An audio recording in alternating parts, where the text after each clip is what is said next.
सतही नजर से तो यही दिखाई देता है कि मरकजी शिफा खाने के उन लोगों को जिनकी निगरानी में बहुत से नाउमीद और पुरुमीद मरीज रहते हैं मसावात पर बहुत यकीन है। वो हर छोटे बड़े को बला इम्तियाज मजहब व मिल्लत 30-30 गिरह के खुले पांचों का पाजामा और खुले खुले बाजुओं वाली कमीज पहना देते हैं, जिनसे एक खास किस्म की सूंधी सूंधी नामानो सी बू आती है। कमीज घुटने से भी 6 गिरह ऊंची होती है, बाज वक्त इतनी ऊंची कि आजार बंद भी दिखाई देने लगता है। मरकजी शिफा खाने और मरकजी जिंदान खाने के मकीनों की पोशिश में फर्क ही क्या है? यही ना कि शिफा खाने के मकीनों की पोशिश कदरे मटियाली रंगत की मगर उजली होती है, लेकिन जिंदान खाने में बसने वाले बदनसीबों को शायद ही कभी धोबी का मुंह देखना नसीब होता है। शिफा खाने में इन 30-30 गिरह के खुले पांचों और ढीली ढाली कमीसों में ढके हुए बदन भी एक ही साख्त के होते हैं। जिस्मानी लिहाज से कोई कदरे फिरबा या कोई बहुत लागर हो तो हो, लेकिन मुंह पर एक ही सी जर्दी छाई होती है। एक ही खौफ या अंदेशा होता है जो हर एक के दिल में इस्तराब पैदा करता है। क्या हम मौत के इस गार से जिंदा सलामत गुजर जाएंगे? और यही सोच इन गरीबों पर रातों की नींद हराम कर देती है। सूरज डूबने को है। शिफा खाने के अहाते की मरम्मत तलबे दीवार पर ममूले की मादा अपने अंडों के खूल बनाने के लिए चूना खरीदने आती है, और उसी वक्त उन्हीं 30-30 गिरह के खुले पांचों और ढीली ढाली कमीसों में बेरंगो रूप चेहरों वाले लोग हुक्म इम्तिनाई के बावजूद शिफा खाने के अहाते की मरम्मत तलबे दीवार पर तंदुरुस्ती का नजारा करने आते हैं और घंटों हसरत के आलम में इस मुतहरिक जिंदगी का तमाशा करते हैं। शिफा खाने के सामने एक बसाती की दुकान पर चंद नौजवान लड़कियों का जमघटा है। उनकी रंगारंग साड़ियों के पल्ले बेबाकाना तौर पर सर से उड़ रहे हैं। कोई हमानी की खरीदार है और कोई जीनत की और कोई कोटी की। दुकान के ऊपर छत पर प्रोफेसर की बीवी चिक के पीछे अपने लबों पर से लिपस्टिक की अड़ी हुई सुर्खी को दुरुस्त करती हुई धुंधली धुंधली सी दिखाई देती है। मेरा साथी अजीमुद्दीन खेड़ा मुगल का रहने वाला है।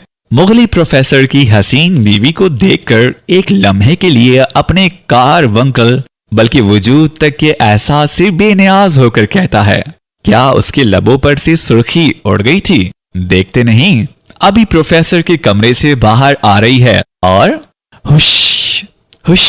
और हमारा दूसरा साथी अश्चर्ज लाल फिर हमें फना के आलम में ले आता है। सड़क पर एक सब्ज ओपल कार पूरे जोर से हारन बजाती हुई गुजरती है।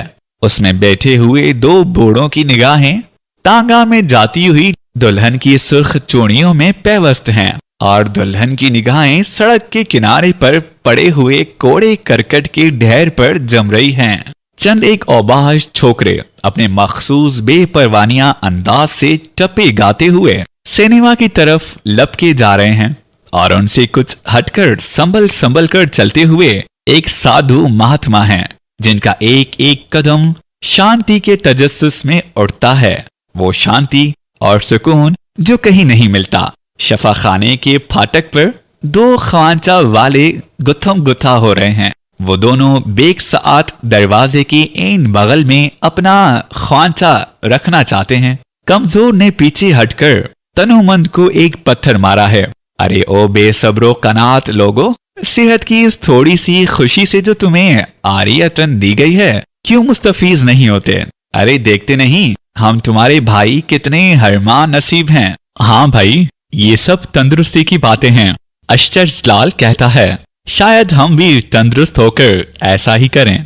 फिर खेड़ा मुगली इस कब्रिस्तान की तरफ जो शिफा खाने के करीब वाक़ है देखकर चौंक उठता है और कहता है, कल हमारे ही कमरे में 7वीं चारपाई। उफ, मेरा सर घूम रहा है। मुझे यूं दिखाई देता है जैसे वो कब्रिस्तान हमारी तरफ आ रहा है। हिश, मैं उसे खामोश हो जाने के लिए कहता हूँ, ऐसी बात ना कहो भाई। लेकिन ये मुगली के बस की बात नहीं। वो जोर से चीखता है। कार बंकल के साथ उसे इन्फ्लुएंजा ने भी आ दबाया है। उसके बिल्कुल जर्द बेरौनक चेहरे पर सुर्ख नोकदार रकीक लाभ से भरी हुई नाक एक अजीब करिया मंजर पैदा कर रही है, लेकिन फिर भी हमें तंदुरुस्ती की दिलचस्प हमाकतें महू कर ही लेती हैं। हत्ता के फिर मुगली एक खौफनाक अंदाज से छींकता है और बहुत से आबी ज़रात धूप की किरणों में उड़ने लगते हैं। छींकने से मुगली की रीढ़ की हड्डी पर जोर पड़ता है और वो दर्द के एक शदीद एहसास से कारबंकल पर हाथ रख लेता है। जूं जूं दर्द कम होता है, उसकी मुड़ी हुई आंखें और हमारे रुके हुए सांस आहिस्ता आहिस्ता वापस आते हैं। कुछ दम लेने के बाद मुगली कहता है, भाई क्या हम उन चौड़ी वालियों, उन खांचा वालों मजदूरों के हमदोश चल सकेंगे? तुम जी मेला ना करो मुगली, मेरा ख्याल है कि तुम बिल्कुल तंदुरुस्त हो जाओगे। इश्तर्जलाल पहले ही रूह बसहत है, लेकिन मैं उन लोगों के शाना बशाना कभी नहीं चल सकूंगा।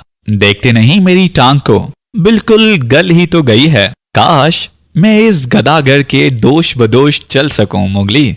मुझे इस बात की परवाह नहीं, चाहे उसकी तरह मेरी भी एक टांग काट ली जाए। मैं फकत ये चाहता हूँ कि सेहत की हालत में इस अहाता की दीवार को फांद सकूं और यूं उन तंदुरुस्त इंसानों के हमदोश चलने की एक जबरदस्त ख्वाहिश को पालते हुए हम अपने अपने कमरों का रुख करते हैं और ममोले की मादा, जो कि मिट्टी की एक ढेर पर बैठी हमारे चले जाने का बड़े ही बेसब्री से इंतजार कर रही थी, फिर उसी मरम्मत तलबे दीवार पर अपने अंडों के खोल बनाने के लिए चूना खरीदने आती है।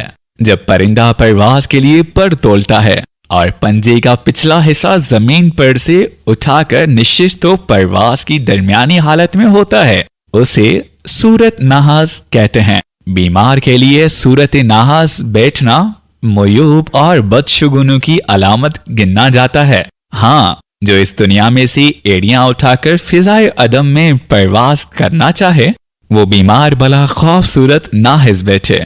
खेड़ा मुगली उसी तरह बैठा था। मैंने उसे यूं बैठने से मना किया और हमें दरवाजे से गिरटी आते दिखाई दी। मिस गेटरेट गिरटी हमारी नर्स थी।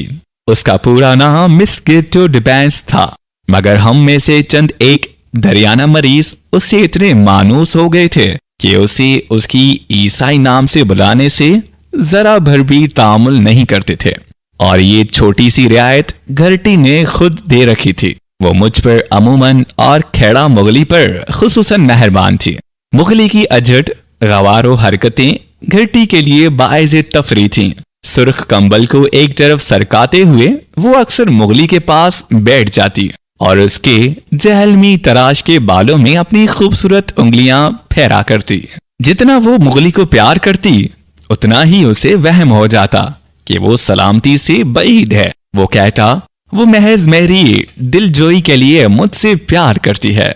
मरीज को हर मुमकिन तरीके से खुश रखना उनके पेशे की खुसूसियत है। और फिर घरटी में जज्बाए रहम भी तो बहुत है। वो जानती है कि मेरे दिन बहुत करीब हैं, और फिर इस चेहरे पर ये रूखा फीका तबस्सुम भी रक्स ना करेगा। गिरटी गिरटी हम दोनों ने पुकारा। शिफा खाने में चंद एक मरीज ऐसे भी थे जिन्हें खाना घर से मंगवा लेने की इजाजत थी। हम उन खुश नसीबों में से नहीं थे। हमें शिफा खाने की तरफ से बीमारों की खास खुराक मिलती थी। वो खुश नसीब जब खाना खाकर चीनी के बर्तन दूर रख देते और उनमें सालन की जर्दी को रोगन की चिकनाहट दिखाई देती, तो हमारा दिल हमें बगावत के लिए उकसाता। गिरटी के हाथ से हमने खाना छीना, वही रोजमर्रा का खाना। अगर भूख ना होती तो उसके खाने से हमें रत्ती भर भी रुग़बत नहीं रहती थी। बहुत से दूध में थोड़ा सा साबूदाना तैरता हुआ यूं दिखाई देता, जैसे बरसात के पानी में मेंढक के सैकड़ों अंडे छोटे छोटे स्याह दागों की सूरत में एक झल्ली में लिपटे हुए तैरते नजर आते हैं। हमने कहतज़दा लोगों के मखसूस अंदाज से एक ही रुकाबी में खाना शुरू कर दिया और गिट्टी के कहने के मुतालिक परवाना की। मरीजों के तीमारदारी के लिए आए हुए लोग हमें घूरने लगे। एक सिख और मुसलमान साथ साथ नहीं, एक ही रुकाबी में। وہ کیا جانے کہ شفا خانے کے احاطے کی 4 دیواری سے باہر سب کچھ ہے، مگر یہاں کوئی ہندو ہے نہ مسلمان، سکھ نہ عیسائی، گوڑ برہمن اور نہ اچھوت۔ یہاں ایک ہی مذہب کے آدمی ہیں جنہیں بیمار کہتے ہیں اور جن کی نجات شفا ہے، جس کے حصول کے لیے وہ اپنی تمام خواہشات اور رہی سہی قوت صرف کر ڈالتے ہیں۔ اس دن شام کو ہم نے پھر تندرست انسانوں کی دلچسپ حماقتوں کا تماشا دیکھا۔ وہی ہنگامے، وہی بے صبری۔ سامنے ایک ڈبل فلائی راؤنٹی خیمہ کے نیچے چند ایک آدمی دعوت اڑا رہے تھے۔ ایک کونے میں چند بوتلیں کھلی پڑی تھیں، کبھی کبھی سوڈے کی بز کی آواز آتی۔ وہ لوگ ہنستے تھے، چلاتے تھے، کیلے اور سنگتروں کے چھلکے ایک دوسرے پر پھینک کر نشانہ بازی کی مشق کرتے تھے، اور اس دعوت کی تمام رونق قبرستان کے بے رونق پس منظر کی وجہ سے زیادہ بارونق دکھائی دے رہی تھی۔ بے شک زندگی کی بہت سی خوشیاں موت کی پس منظر کی رہین منت ہیں، جس طرح اختر شب کی درخشندگی رات کی سیاہی اور آسمان کے نیلے پن کی۔ کھیڑا مغلی نے یک بیک صورت نہا سے اٹھ کر ایک کانپتا ہوا پرجوش ہاتھ میرے شانہ پر رکھا اور مشکوک انداز سے بولا، بھائی کیا ہم ان لوگوں کے ہم دوش بھی ہو سکیں گے؟ میں کچھ دیر مبہوت کھڑا آسمان پر اڑتی ہوئی چنڈولوں کو دیکھتا رہا، پھر میں نے مغلی سے لپٹتے ہوئے کہا، ہاں مغلی، کیوں نہیں، لیکن تم اس طرح بیٹھا مت کرو۔ پھر کچھ رک کر میں نے کہا، کل میری ٹانگ کا آپریشن ہے، گھرٹی نے مجھے بتایا تھا، شاید آج یہ میری اور تمہاری آخری ملاقات ہو، تم ان لوگوں کے دوش بدوش چل سکو گے، اشچرج بھی شفا پا جائے گا، لیکن میں اور ہم دونوں چپ نمناک آنکھوں میں سے ایک دوسرے کو دیکھتے رہے۔ پھر کھیڑا مغلی نے ایک خوفناک چھینک لی۔ دوسرے دن میری ٹانگ کاٹ لی گئی، 5ویں دن میری آنکھ کھلی، میں ہل جل نہیں سکتا تھا۔ میں نے دیکھا کھیڑا مغلی میری پائنتی پر بیٹھا زیر لب کچھ ورد کر رہا تھا۔ میری آنکھیں کھلتے ہوئے دیکھ کر وہ مسکرانے لگا۔ میں نے اپنے بدن میں کچھ طاقت محسوس کرتے ہوئے اس سے لپٹنے کے لیے کانپتے ہوئے ہاتھ پھیلا دیے۔ میں اپنی ٹانگ کے دکھ جانے سے بلبلا اٹھا اور مغلی اپنے کار بنکل پر زور پڑنے سے۔ مغلی کا کار بنکل اچھا ہو رہا تھا۔ اسی دوران میں شفا پا کر ہسپتال سے چلا گیا۔ میری غیر حاضری میں میری رفیع کی زندگی فوت ہو چکی تھی۔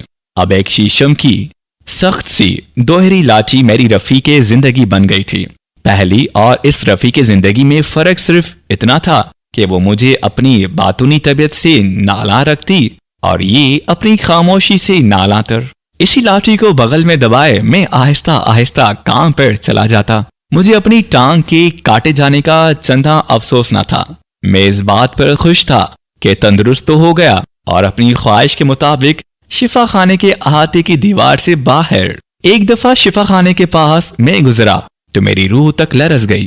اس وقت میرے ساتھی اور بعد میں آئے ہوئے مریض حسرت بری نگاہوں سے ہماری دلچسپ حماقتیں دیکھنے میں مہو تھے، اور احاطے کی مرمت طلب دیوار پر 3 ممولے اپنی 3 کاٹ کی دموں کو تھر تھرا رہے تھے۔ میرے خیال میں بڑا ممولا چھوٹے ممولوں کی ماں تھی، جو ہماری بیماری کی ایام میں اسی دیوار پر اپنے انڈوں کے خول بنانے کے لیے چونا خریدنے آیا کرتی تھی۔ اس وقت میرے سوا ان مریضوں کی تکلیف کو کون جان سکتا تھا۔ میں نے ان لوگوں کی مصیبت پر چند ایک آنسو بہائے۔ مجھے سامنے بساتی کی دکان پر چند نوجوان لڑکیوں کا جمگھٹا دکھائی دیا۔ ان کی ساڑیوں کے پلے اسی طرح سے باکانہ طور پر اڑ رہے تھے، اور چھت پر چک کے پیچھے پروفیسر کی بیوی اپنی ساڑی کی سلوٹوں کو درست کرتی ہوئی دھندلی سی دکھائی دے رہی تھی۔ میں ایک مبہم سے احساس کے ساتھ بساتی کی دکان کی طرف بڑھا اور وہاں سے کچھ رنگدار ریشمی فیتے لاٹھی کو سجانے کے لیے خریدا، اور کچھ غیر مطمئن کھویا اور لڑکھڑاتا ہوا واپس لوٹا۔ ایک دن میں شفا خانے کے اندر گیا تو میں نے دیکھا مغلی کا کار بنکل بہت حد تک ٹھیک ہو چکا تھا۔ ہاں، اشچرج کی حالت نازک اور ناقابل بیان تھی۔